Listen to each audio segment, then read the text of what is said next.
Nintendo just announced the new Nintendo Switch OLED model, and yes, that is the actual name of the device, Nintendo Switch OLED model. It was shown off in a video trailer that was pretty light on details, other than the fact that there's a new, larger display that uses OLED technology. In fact, if you've been following recent rumors, you might think that this is the heavily rumored Switch Pro or Super Nintendo Switch, which would be my preference.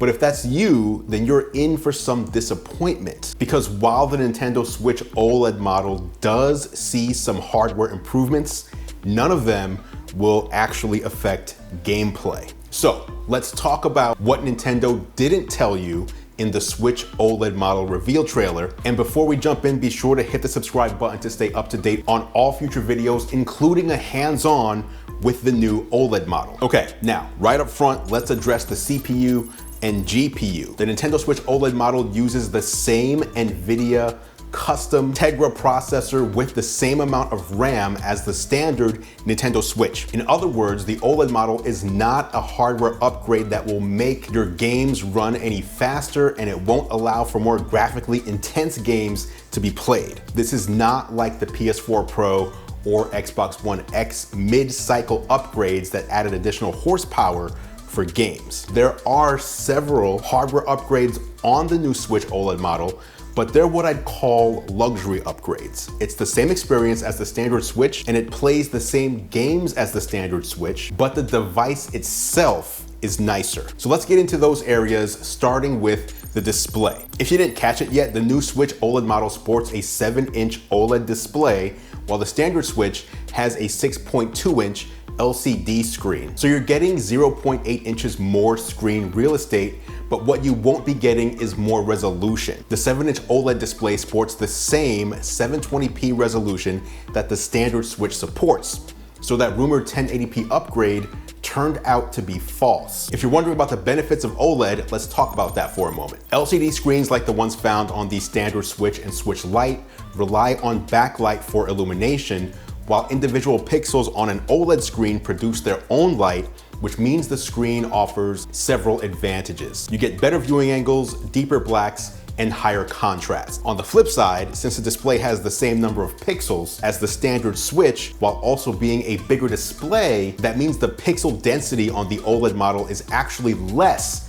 which may result in a less sharp image. Next up, let's talk about storage. The new Switch OLED model sports 64 gigabytes of storage space compared to the 32 gigabytes found in the standard Switch, where a portion of that 32 gigs is reserved for use by the system. So you're basically more than doubling the amount of usable internal storage, but 64 gigabytes still feels a little cramped to me. Thankfully, all Switch models support micro SD cards up to 2 terabytes in size. Another improvement you'll find on the Switch OLED model is the speakers. Nintendo says the new version features enhanced audio for handheld and tabletop play. And that's actually all Nintendo has said about the sound for the OLED model, that it will be enhanced. Now, I assume this just means better speakers that can get louder without introducing distortion, but we'll have to see. Speaking of tabletop play, the Switch OLED model has a much better built-in kickstand.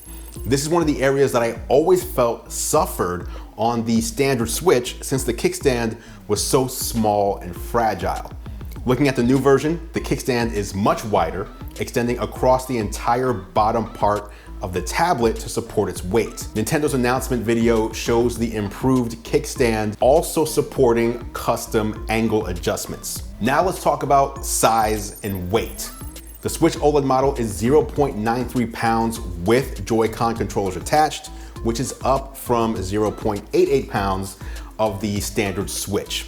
It's also 9.5 inches long, which is just a tiny bit longer than the 9.4 inches of the standard version. So a little bit heavier and a tiny bit longer, but probably not enough to really notice. That's the Switch console itself, but you'll also find a change on the Switch dock that's included with the OLED model. It now has a built-in Ethernet LAN port, so you can wire the Switch to your network without the need to buy a USB Ethernet dongle, which is a welcome change. I know most people likely just connect to Wi-Fi even when docked, but if you want to minimize latency when gaming, it's always better to be wired in. So we're seeing a new Switch device with a higher quality display, twice the storage, better sound, a better kickstand, and built-in Ethernet.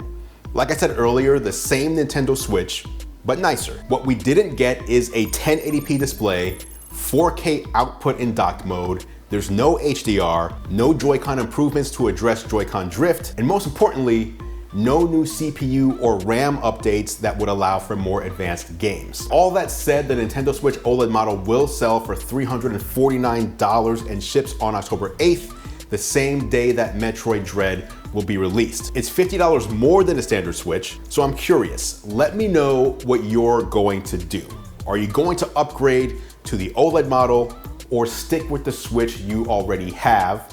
Or will this be your first Switch purchase? Let me know in the comments below and I'll meet you there for further discussion. Thanks for watching as always, guys. I appreciate your support. Don't forget to hit that subscribe button to stay up to date on all future videos.